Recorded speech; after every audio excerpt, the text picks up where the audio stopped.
안녕하세요. 배신의 장미입니다. 오늘 사연은 하늘에서 내려온 천사인 줄만 알았던 며느리가 알고 보니 세상에서 가장 사악한 여자였다는 것을 알게 된 어느 한 시어머니의 사연인데요. 시어머니가 모르게 벌어진 충격적인 며느리의 실태가 밝혀집니다. 그럼 사연 속으로 바로 들어가 보겠습니다. 안녕하세요. 아들 하나 키우고 있는 60대 엄마입니다. 제 인생은 오로지 아들만을 위해 살았다고 해도 과언이 아닙니다. 그렇다고 아들에게 집착을 했었던 것은 아니었습니다. 아들은 제가 살아갈 수 있게끔 유일하게 힘을 준 존재였기에 제 몸보다도 더욱 아끼며 키웠었죠. 저는 부모님을 일찍 여의고 친척집을 전전하며 눈칫밥을 먹으며 자랐기에 항상 많은 사람들에게는 부담스러운 존재였습니다. 그러다가 친척분의 소개로 남편을 만나게 되었고 제 의사와는 상관없이 친척들은 빨리도 결혼을 준비하더라고요. 아마도 저를 빨리 치워버리려는 심산이었으리라 추측합니다. 등 떠밀려서 한 결혼이었지만 진심으로 행복하게 살고 싶었습니다. 하지만 제 기대와는 달리 결혼하자마자 채 한 달도 안 되어 남편의 흉포함을 경험해야 했지요. 이유는 한 가지였는데 제가 시어머니를 공경하지 않는다는 것이었습니다. 결혼하면서 바로 시어머니를 모시게 되었는데 지금 와서 생각하면 시어머니는 그때 치매 증상을 앓으신 게 아닌가 추측됩니다. 그렇지 않고서는 희한한 기행들을 설명할 수조차 없습니다. 애비야, 네 색시가 나보고 오늘이라도 빨리 저 세상으로 가라고 하는구나. 늙은 게 살아서 뭐하냐고. 나한테 그렇게 온갖 갖가지 욕을 하는데 내가 정말 서러워서 살 수가 없다. 그뿐인 줄 아니? 네가 나가면 나 밥도 안 해주고 내가 밥을 좀 달라고 통 사정사정하면 그때서야 주는데 마치 개밥을 주는 것 마냥 그렇게 주더라. 내가 이렇게 살아야 하는 건지 아이고 세상에 늙으면 어여 빨리 가야지 못하느라 영감은 아직도 나를 데리고 가지 않는 건지 참으로 속상하다 하더라. 어머니는 제가 남편이 없는 동안에 본인을 구박했다며 온갖 거짓말과 허언으로 남편에게 이야기를 했고 남편은 전후사정 따지지 않고 바로 저에게 흉포하게 하며 혼을 냈습니다. 아무리 오해라고 해도 남편은 제 말을 들으려 하지 않았죠. 그때를 생각하면 지금도 몸에 소름이 돋을 정도로 끔찍한 기억으로 남아 있습니다. 그때는 그래도 조금만 참자 금방 다 좋아질 거다 스스로를 위로했었는데 결국 저를 낭떠러지로 밀어내는 일이 일어나더군요. 남편은 일찍 일하러 나갔고 저는 마당 한가운데에 있는 우물가에서 빨래를 하고 있었는데 갑자기 시어머니가 뒤에 오셔서 제 얼굴을 물이 가득 차 있는 대야에 밀어넣는 것이 아니겠어요? 저는 버둥버둥 거리며 숨이 막혀 시어머니를 밀치려고 했지만 시어머니는 무슨 힘이 그리도 센지 도저히 당해낼 수가 없었습니다. 그때는 꼼짝없이 가는구나 싶었어요. 그래서 저는 손에 붙잡히는 것을 잡고는 마구 휘두르게 되었는데 그것이 바로 빨래 방망이였던 것이었죠. 시어머니는 빨래 방망이에 다리를 맞고 멍이 시퍼렇게 들었고 제가 본인을 해치려고 했다고 동네방네 소리를 질렀습니다. 어쩔 수 없는 저의 행동이었지만 남편은 불보듯 뻔하게 시어머니의 말을 고지고대로 믿더군요. 결국 그날 저는 남편과 시어머니에게 동네방네 끌려다니며 갖은 모욕과 수모를 당했고 더 이상 견딜 수 없었던 저는 집을 뛰쳐나오게 됩니다. 서울에 친한 언니가 있었는데 무작정 짐을 싸서 그 언니에게로 도망을 갔지요. 이렇게 살다가는 제 명대로 못 살 것만 같았거든요. 언니는 제 몰골을 보더니 울음을 터뜨렸고 제가 자립할 수 있을 때까지 언니 집에 머무를 수 있도록 배려해 주었습니다. 참으로 고마운 언니였습니다. 그렇게 언니네 집에서 어느 정도 안정을 찾고 있는 도중에 속이 메스꺼리고 구토가 나기 시작하더군요. 아이를 가진 거였습니다. 남편과 시어머니의 모진 구박 속에서도 제 뱃속에서는 아이가 자라고 있었던 것이었지요. 기뻐서 울었는지 회한이 들어 울었는지 반나절을 울었던 기억입니다. 그런데 문득 처음 남편과 결혼을 했을 당시 기대감이 뱃속의 아이에게서 보이더군요. 언니는 아이를 지우고 새 인생을 살아야 한다면서 만류하기도 했지만 저는 남자라는 존재가 무서웠기에 다시는 결혼할 생각이 없었어요. 저는 언니에게 아이를 낳게 해달라고 간곡하게 애원했습니다. 언니는 제 결정을 존중한다면서 부디 행복하라고 저를 축복해 주었어요. 그렇게 언니네 집에서 지내는 동안 무사히 출산을 하게 되었고 제게 하나밖에 없는 가족인 든든한 아들이 생기게 되었습니다. 이후 저는 언니의 도움으로 시장에서 작은 생선 가게를 시작하게 되었죠. 풍족하진 않았지만 저는 제가 할 수 있는 선에서 아들에게 최선을 다했고 아들도 지 어미가 고생하는 것을 아는지 착실하고 정말 바르게 잘 커주었습니다.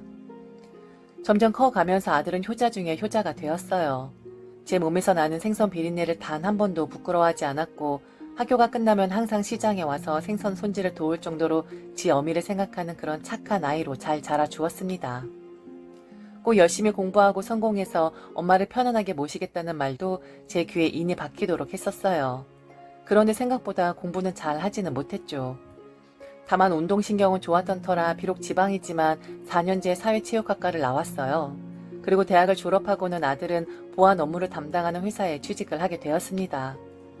정복을 입고 아들이 첫 출근을 하는 날 내 아들이지만 어찌나 그리 멋있어 보였던지요. 이제 저는 아들과 잘 어울리는 며느리만 얻으면 죽어도 여한이 없겠다고 생각할 정도였습니다. 그렇게 한 4년여의 시간이 흘렀을 무렵 아들이 제게 소개시켜줄 여자가 있다고 하더군요. 결혼하고 싶은 여자이긴 한데요. 아직 프로포즈는 안 했어요. 여자는 여자가 봐야 안다면서요. 엄마가 한번 보고 엄마 느낌은 어떤지 얘기 좀 해주세요. 우리 엄마 같은 사람이랑 결혼해야 하는데 찾기가 쉽진 않네요. 그런데 지금 만나고 있는 이 여자 사실 엄마 느낌이 많이 나서 좋아요. 아들은 싱글벙글이었고 지 말은 프로포즈를 아직 안 했다고 하지만 이미 마음은 식장에 들어가 있을 정도로 입이 귀에 걸려 있더군요. 우리 아들이 마음에 든다면야 엄마는 당연히 찬성이지. 엄마가 보면 뭘 알겠어. 우리 아들 느낌이 더 중요하지. 그저 엄마는 우리 아들 위해주면 그걸로 끝이야. 어련히 알아서 잘 골랐겠어? 날 한번 잡아서 데리고 와. 엄마가 맛있는 음식 준비해 줄 테니까. 아들이 그리 기뻐하는 모습을 보니 저도 기대감이 들더군요. 과연 어떤 아가씨길래 아들의 마음을 저리 들뜨게 했는지 말이죠. 아들의 여자친구의 첫 인상은 말 그대로 하늘에서 내려온 천사 같았습니다. 고운 얼굴에 고운 말씨, 무엇보다 아들을 쳐다보는 그 눈빛에서 사랑의 가득함을 느낄 수가 있었어요. 아들이 온전히 마음을 빼앗길 만한 그런 아이더군요. 저도 썩 마음에 들었습니다. 더군다나 아들의 여자친구는 부모님을 일찍 여의고 조부모님 손에서 자란 아이더군요.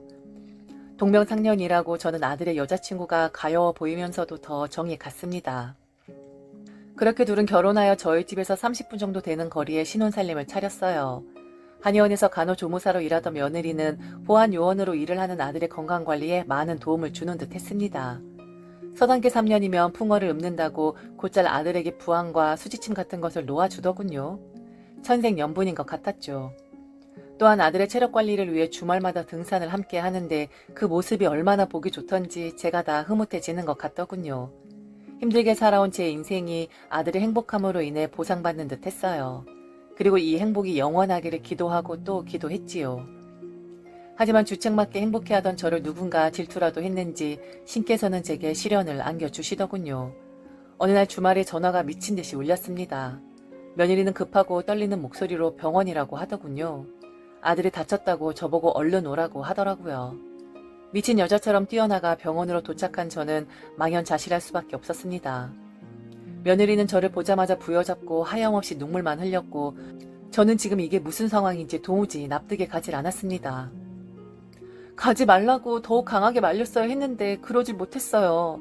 어제 비가 와서 분명 산이 미끄러울 것이라고 했는데 고집 부리고 혼자서 가더니만 산행 중에 미끄러졌는데 하필 높은 곳에서 낙상하면서 바위 같은 데 찍혀서 척추가 망가졌나 봐요. 저 이제 어떡해요, 어머니. 그이 잘못되면 저 못 살 것 같아요. 하얀 침대에 누워있는 아들의 몸에는 이것저것들이 주렁주렁 매달려 있었고 많은 사람들에게 둘러싸인 채 실눈만 가느다랗게 뜨며 가쁜 숨을 몰아쉬고 있더군요. 저를 알아보는지 아니면 모르는지 알 수가 없어 더욱 애간장이 녹았습니다. 아들은 바로 응급수술실로 들어갔고 몇 시간, 아니 제 생각에는 며칠 동안 수술을 하는 것 같았어요. 수술을 마치고 깨어난 아들은 하반신 마비라는 청청병력의 소식을 들을 수밖에 없었습니다. 아들의 사고 이후 모든 것이 멈춰버린 듯 했습니다. 저의 일상도, 며느리의 일상도, 그리고 아들의 일상도 정지해 버렸어요. 우리는 모두 어둠 속에 빠져버려 허우적대고 절망감만 느끼고 있을 뿐이었죠.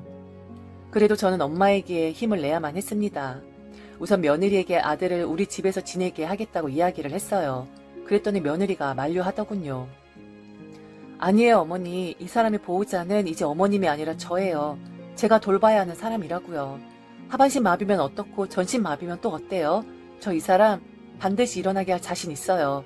그러니 어머님도 마음 약해지지 마시고 우리 이 사람 다시 일어날 수 있게 함께 노력해요. 다시 힘을 내어주는 며느리가 참으로 고마웠습니다. 그리고 며느리는 본인이 다니고 있는 한의원에서도 치료를 받을 예정이고 본인의 관리를 잘 할 테니까 저에게는 걱정하지 말라고 안심을 시켜주더군요. 그렇게 아들은 다시 일어나기 위해 긴 싸움을 시작했습니다. 밝고 긍정적이었던 아들은 처음엔 마치 모든 세상의 종말이라도 온 듯이 어둡고 부정적인 아이로 변해만 갔습니다. 며느리에게 모진 말도 많이 하고 헤어지자고 난동도 부린 듯 하더군요. 미친 듯이 울부짖을 때도 있었고 미친 듯이 웃어 제끼기도 했다 하더군요. 그럴 때면 며느리는 저에게 전화를 걸어 하소연을 했어요. 그리고 어느 날은 제게 부탁을 하나 하였죠. 어머니, 저 너무 힘들고 괴로워요. 그래도 어머니, 이건 이 사람과 제가 해결해야 하는 일이라고 생각을 해요. 어머니께서 이 사람 걱정되셔서 자주 오시는 건 알겠는데요. 당분간만 이 사람 안정될 때까지만이라도 저희 집 오시는 것을 중단해 주셨으면 좋겠어요. 이 사람이 어머니만 다녀가시면 더 심하게 감정 변화가 오는 것 같더라고요. 그리고 저희 조만간 이사 갈 예정이에요. 아무래도 공기 좋은 곳에서 이 사람도 요양하면 더 좋아질 것 같기도 하고, 저도 병원에서 배려를 해주셔서 일주일에 2번씩만 출근을 하기로 했거든요. 그렇게 아들과 며느리는 공기 좋은 시골로 이사를 갔어요. 요즘 시골이라고 핸드폰이 안 되는 곳이 어디 있겠냐마는 아이들은 시골로 이사 간 후 연락이 잘 되지 않더군요. 그나마 며느리가 이틀에 한 번씩은 제게 안부를 전해주었고 병원에 출근을 할 때와 퇴근할 때 꼭 제 집을 들러 아들의 근황에 대해 이야기를 해주었습니다. 그렇게 6개월 정도를 아들과 며느리는 시골에 들어가서 요양을 했어요. 아들이 너무나 보고 싶었지만 아들이 저와 만나거나 목소리를 들으면 심경의 변화가 심해진다고 해서 저는 그저 며느리를 통해 아들 소식을 들을 수밖에 없었어요. 그리고 무소식이 희소식이라고 언젠가는 아들이 직접 밝은 목소리로 제게 전화해주기를 바랐었죠. 하지만 저는 또다시 절망적인 전화를 받고야 말았습니다. 아들이 며느리가 출근한 날 혼자서 마당에 나왔다가 또다시 낙상사고를 당한 거였어요. 며느리 말로는 지금 살고 있는 집이 비탈길 위에 있는 집인데 아마도 남편이 갑작스럽게 손에 힘이 풀려 그대로 비탈길로 휠체어가 굴러간 것 같다고 하더라고요. 전 또다시 아들을 병원에서 봐야만 했고 보지 못했던 6개월 사이에 아들은 많이 야위어 있었습니다. 그리고 아마도 비탈길에서 넘어질 때 생긴 상처였겠지만 여기저기에 성한 곳을 찾아볼 수 없을 정도로 아들의 몸 상태는 엉망진창이었죠. 아들은 지그시 눈을 감고 오랜 시간 동안 정신을 차리지 못했습니다. 깊은 잠에 들어있는 아들은 혼미한 상태였어요. 깨어날 수도 못 깨어날 수도 있는 상태였고 아들을 허망하게 보내줘야 하는 상황이 올 수도 있는 그런 참담한 상황이었죠. 그렇게 누워만 있는 아들을 보면서 얼마나 울었는지 모릅니다. 서럽고 억울하고 왜 이런 일이 저와 아들에게 일어났는지 이해할 수 없었어요. 남에게 해 한 번 끼친 적 없고 욕심을 부린 적 없고 그저 착실하게 살아온 우리 모자였는데 그렇게 하늘이 원망스러울 수가 없었습니다. 그리고 며느리는 그저 아들만 바라보고 사랑하고 끝까지 포기하지 않았던 아이였는데 우리 며느리는 도대체 무엇을 잘못했기에 이런 시련을 주시는 건지 안타깝기만 하더군요. 며느리와 저는 번갈아 가면서 아들 간호를 했고 아들이 제발 깨어나기만을 기다리고 있었어요. 그런데 어느 날 며느리는 집에 짐을 챙기러 가고 제가 아들을 돌보고 있을 때였습니다. 아들의 몸을 닦으러 수건을 빨러 화장실로 가는데 같은 병실의 보호자가 저보고 잠시 이야기를 하자고 하더군요. 처음엔 제가 잘못 본 거라고 생각이 돼서 이야기를 해야 하나 한참을 망설였어요. 그런데 어제 똑같은 상황을 또 보게 돼서 어쩔 수 없이 말씀드리는 거예요. 어머님 안 계실 때 며느님이 자꾸 아들을 꼬집고 뺨을 때리는 것 같아요. 커튼을 쳐놓아서 자세한 상황은 알 수 없는데 커튼 틈 사이로 엿보니까 그런 짓을 하는 것 같더라고요.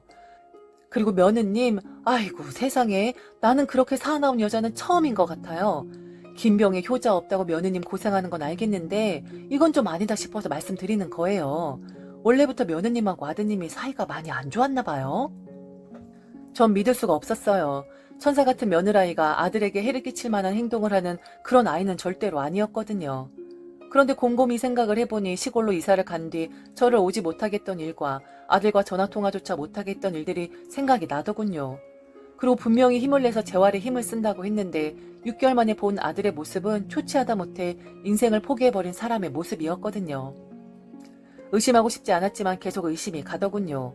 그래서 어떻게 할까 하다가 저는 녹음기를 하나 샀습니다. 며느리와 교대를 하는 날 아들의 베개 안에 내용물을 조금 비워내고 그곳에다가 녹음기를 심었습니다.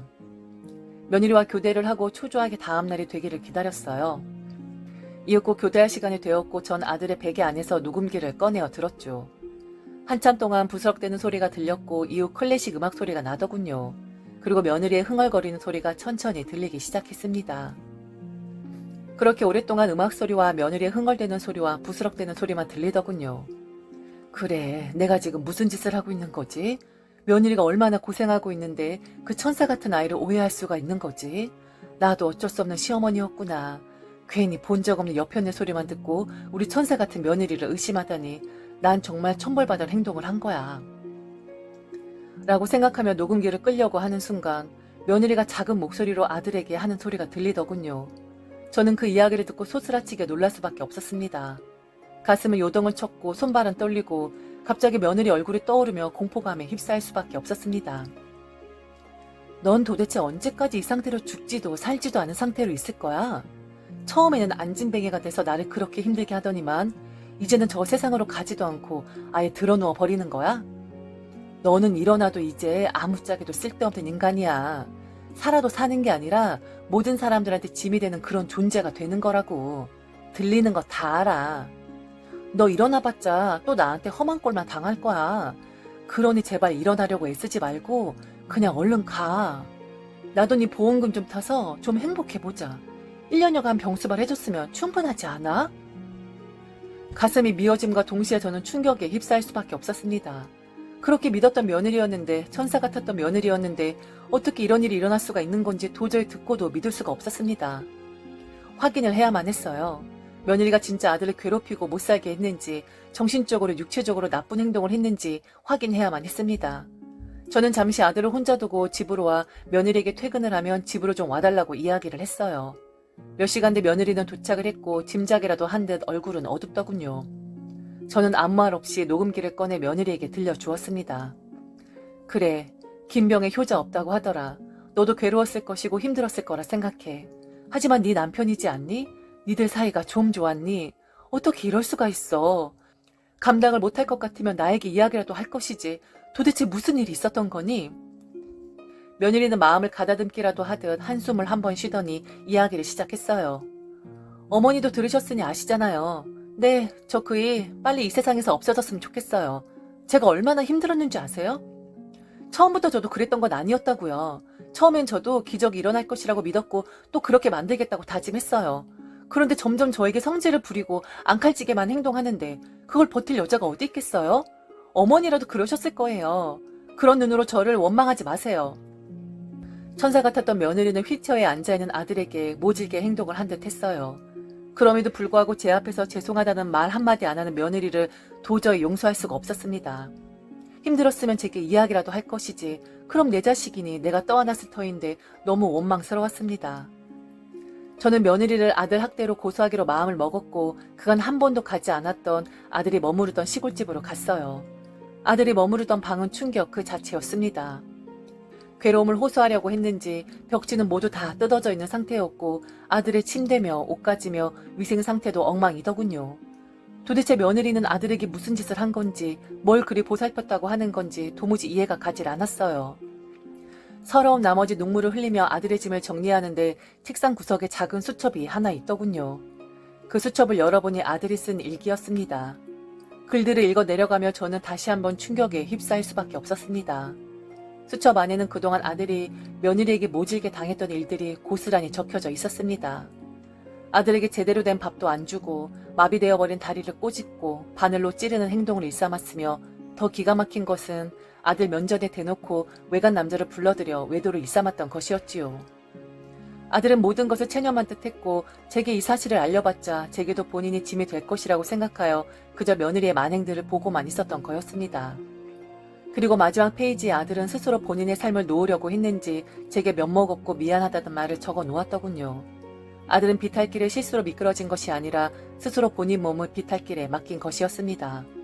저는 가슴을 쥐어뜯으며 소리내어 울고 싶었지만 소리조차 나오지를 않더군요. 저는 며느리를 도저히 보아 넘길 수가 없었어요. 수첩의 내용을 근거로 보험금을 노린 학대 및 상해치사 혐의로 고소했습니다. 경찰들과 같이 며느리 집에 갔는데 아무도 없더군요. 급하게 떠난 것인지 방은 엉망이었어요. 경찰은 금방 추적이 될 것 같다면서 집에 가서 기다리라고 하더군요. 저는 매일같이 경찰서와 병원을 오가며 심신이 지치기도 하지만 그래도 어미에게 힘을 내어 봅니다. 아들이 제발 깨어나기만을 바라며 온 정성을 다해 간호를 하던 중 이런 어미의 마음이 아들에게 전달되었는지 몇 달 전부터 미약하게 움직임이 있기 시작하더군요. 의사들은 확실하지 않다면서 기대하지 말라고는 하지만 제 눈에는 분명한 움직임이었어요. 아직 걸음마 단계이지만 분명한 건 지금 아들의 의식이 돌아오고 있는 중이라는 겁니다. 제 삶의 이유였고 제가 살아갈 수 있게 힘이 되어준 아들이 언젠가는 완벽하게 정신이 돌아와 엄마라고 부를 날이 있겠지요. 안준뱅이가 되어도 어미에게 상관이 없고 평생 짐이 된다고 해도 어미에게 저는 아무런 상관이 없습니다. 그저 그동안 아들이 받은 상처를 이 어미가 씻어줄 수만 있다면 그걸로 저는 만족합니다. 난 너의 기적을 믿어 아들. 어서 힘내서 일어나 엄마라고 불러줘. 지금까지 들어주셔서 감사합니다. 이상 배신의 장미였습니다.